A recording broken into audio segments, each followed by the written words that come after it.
নমস্কার বন্ধুরা, দীপাস কিচেনে আপনাদের সবাইকে স্বাগত। আজকে আমি আঙুরের শরবত করব, তো সেটাই আপনাদের সাথে শেয়ার করব। তো চলুন আমি কিভাবে করি এটা দেখে নিই। দেখুন, আমি আঙুরগুলো ছাড়িয়ে নিলাম। এবার এটা আমি মিক্সির জারে দেব, দিয়ে আমি শরবতটা বানিয়ে নেব। আঙুরের দেখুন কতটা ছিবড়ে বেরিয়েছে। আমি কিন্তু এরকমভাবে ছেঁকে রসটা বের করে নিয়েছি। এবার আঙুরের এই ছিপেটা আমি ফেলে দেব। আমি সুগারটা একটু মিহি করে নিয়েছি মিক্সিতে দিয়ে। ডাস্ট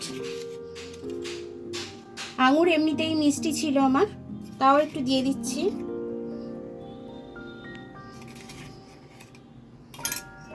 পরে একটু নুন দিয়ে দিচ্ছি আমি এটার মধ্যে, বিট নুন।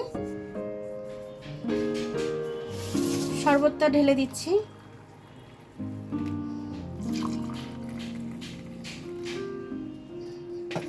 ঠান্ডার জন্য বরফ দিয়ে দিচ্ছি আমি একটু।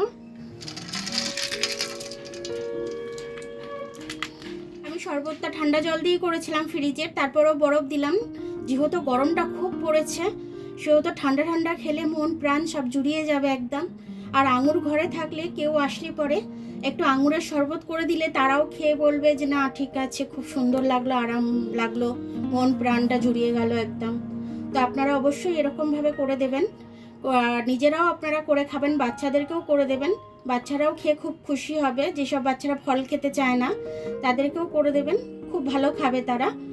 তো আমার ভিডিওটা দেখার জন্য অনেক অনেক ধন্যবাদ। আমার ভিডিওটা যদি আপনাদের পছন্দ হয় একটু লাইক, সাবস্ক্রাইব, বেল আইকনটা একটু টিপে দেবেন। আর যদি ফেসবুক থেকে দেখেন তাহলে লাইক আর ফলোটা একটু করে দেবেন। আবার কাল দেখা হবে নতুন রেসিপির সাথে। ততক্ষণ আপনারা ভালো থাকবেন, আমি আসছি।